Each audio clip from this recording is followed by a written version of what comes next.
कुछ लोग राजनीति करते हैं, कुछ लोग सत्ता चाहते हैं, कुछ लोग ऐसे होते हैं जिनके शब्द ही सत्ता बन जाते हैं।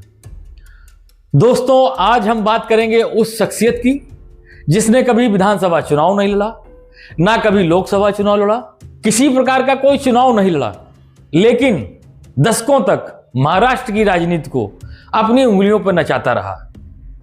ऐसा एक नेता जो माइक के बिना भीड़ को हिला देता, जो कार्टून बनाकर सत्ता से टकरा जाता और जो कहता था मैं हिंदू हूं, हिंदुत्व मेरी सांस है।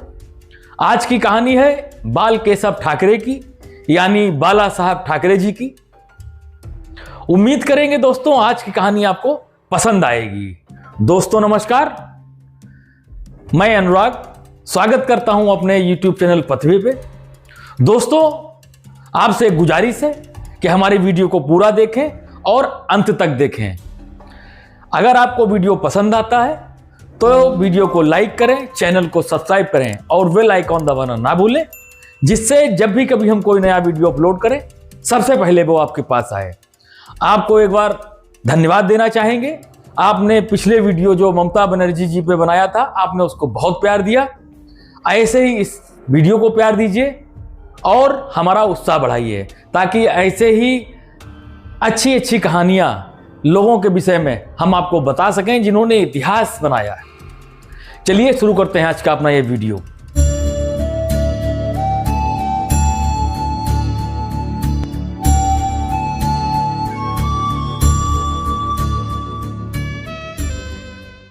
दोस्तों, बाला साहब ठाकरे जी का जन्म 23 जनवरी 1926 महाराष्ट्र के पुणे में हुआ था। उनके पिता केशव सीताराम ठाकरे, जो प्रबोधनकार ठाकरे के नाम से जाने जाते थे। प्रबोधनकार सिर्फ लेखक नहीं थे, वो समाज सुधारक थे, जातिवाद के विरोधी थे और ब्राह्मण होते हुए भी ब्राह्मणवाद के खिलाफ हमेशा खड़े रहते थे। बाला साहब के व्यक्तित्व में जो विद्रोह, जो निर्भीकता और जो स्पष्टता दिखाई देती है, उसकी जड़ें यहीं से हैं। बचपन से ही बाला साहब राजनीति से ज्यादा विचारधारा में रुचि रखते थे। कार्टूनिस्ट थे, क्रांतिकारी। बहुत कम लोग जानते होंगे कि बाला साहब ठाकरे की पहली पहचान एक कार्टूनिस्ट के रूप में थी। उन्होंने काम किया फ्री प्रेस जर्नल जैसे अखबार में। उनके कार्टून सीधे और सत्ता को चुभने वाले होते थे।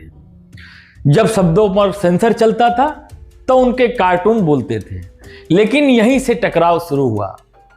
बाला साहब ने महसूस किया कि कलम की ताकत है, लेकिन सड़क की ताकत अलग होती है। मार्मिक और मराठी अस्मिता 1960 के दशक में महाराष्ट्र में एक भावना उभर रही थी। मुंबई हमारी है, लेकिन हमें ही बाहर किया जा रहा है। दक्षिण भारतीयों और उत्तर भारतीयों की संख्या मुंबई में बढ़ रही थी। मराठी युवाओं को लग रहा था कि उनके हिस्से की नौकरियां छीनी जा रही हैं। इसी भावना को आवाज मिली मार्मिक नामक एक पत्रिका से। यहीं से जन्म हुआ मराठी मानुष की राजनीति का। 19 जून 1966 एक तारीख नहीं, एक आंदोलन की शुरुआत थी। बाला साहब ठाकरे ने शिवसेना की स्थापना की। नाम ही अपने आप में संदेश था। शिवाजी महाराज, शौर्य, स्वाभिमान और मराठी अस्मिता। शिवसेना कोई पार्टी नहीं थी, वो एक भावना थी। बाला साहब कहते थे मैं नेता नहीं हूं, मैं सेनापति हूं। आक्रामक राजनीति का दौर आया।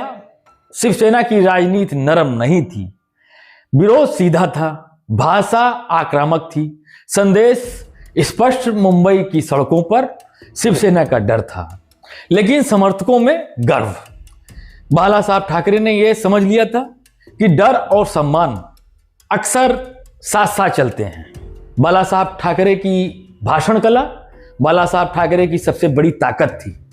उनकी भाषा न कागज न डर, उनका भाषण भावना से नहीं आंख से निकलता था। वो जानते थे भीड़ क्या सुनना चाहती है और वे वही कहते थे। 1990 का दशक भारत में राम मंदिर आंदोलन अपने चरम पे था। बाला साहब ठाकरे ने खुलकर कहा, अगर बाबरी मस्जिद गिराई गई तो मुझे गर्व है। यह बयान उनके समर्थकों के लिए संघर्ष का घोष था और विरोधियों के लिए एक चेतावनी। 1992 और 93 में मुंबई दंगे हुए। ये बाला साहब ठाकरे के जीवन का सबसे विवादास्पद अध्याय रहा। दंगों में हजारों लोग मारे गए। श्री कृष्ण आयोग की रिपोर्ट में शिवसेना की भूमिका पर सवाल उठे, लेकिन बाला साहब ठाकरे ने कभी माफी नहीं मांगी। उन्होंने कहा, मैं वही करता हूं जो मुझे सही लगता है। यही जिद उन्हें महान बनाती है या खतरनाक, ये फैसला इतिहास करता है। सत्ता की परछाई में शक्ति। बाला साहब ठाकरे कभी मुख्यमंत्री नहीं बने, लेकिन मुख्यमंत्री उनके पास आते थे। फैसले मातोश्री में होते थे। सरकारें इशारों पर चलती थीं। बॉलीवुड, तमाम बड़ी बड़ी हस्तियां उनके दरबार में हाजिरी लगाने जाते थे। 1995 में शिवसेना बीजेपी सरकार उसी का उदाहरण है। मुंबई का नाम बॉम्बे से मुंबई किया गया। बाला साहब ठाकरे के दो बेटे, बिंदु माधव ठाकरे, जयदेव ठाकरे, लेकिन राजनीति में उनके उत्तराधिकारी बने उद्धव ठाकरे। और एक समय पर राज ठाकरे की विदाई शिवसेना के लिए एक बड़ा मोड़ थी। 17 नवंबर 2012 महाराष्ट्र के लिए एक युग का अंत था। मुंबई थम गई थी। लाखों लोग सड़कों पर उतर आए थे। बिना किसी सरकारी आदेश के पूरा शहर बंद था। बाला साहब ठाकरे का प्रभाव, विरासत और मूल्यांकन। बाला साहब ठाकरे एक नेता नहीं, एक विचार थे, एक आंदोलन थे। उनकी आलोचना होगी, लेकिन उन्हें कोई नजरअंदाज नहीं किया जा सकता। उन्होंने राजनीति को ड्राइंग रूम से सड़क तक पहुंचाया। बाला साहब ठाकरे ने कहा, मैं मराठी हूं, मेरा धर्म महाराष्ट्र है।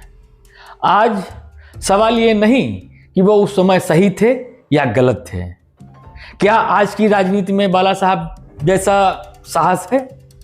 अगर आपको ये लगता है कि आज की राजनीति में भी किसी नेता को ऐसा साहस है, तो आप हमें कमेंट में जरूर बताइएगा। बाला साहब ठाकरे हिंदुओं के पहली पसंद हुआ करते थे। आज की शिवसेना में जो मातोश्री वाले घर से चला करती थी, वो अब वहाँ से नहीं चल रही है। उसका कारण है, लोग ये कहते हैं, विरोधी ये कहते हैं, और उनको जो मीडिया कवर करती है वो ये कहते हैं कि पुत्र प्रेम में उद्धव ठाकरे ने शिवसेना को बर्बाद कर दिया। अगर आपको आज का हमारा ये वीडियो पसंद आता है तो वीडियो को लाइक करें, शेयर करें और चैनल पथवे को सब्सक्राइब करें। बेल आइकॉन जरूर दबाएं, जिससे जब भी कभी हम कोई नया वीडियो बनाएंगे सबसे पहले वो आपके पास आएगा। सब्सक्राइब करना ना भूलें, क्योंकि अगली कहानी फिर किसी ऐसे ही नाम की होगी जो इतिहास नहीं, इतिहास बनाता है। वीडियो को लाइक करें और हमको इजाजत दें। नमस्कार, जय हिंद, जय सिया राम।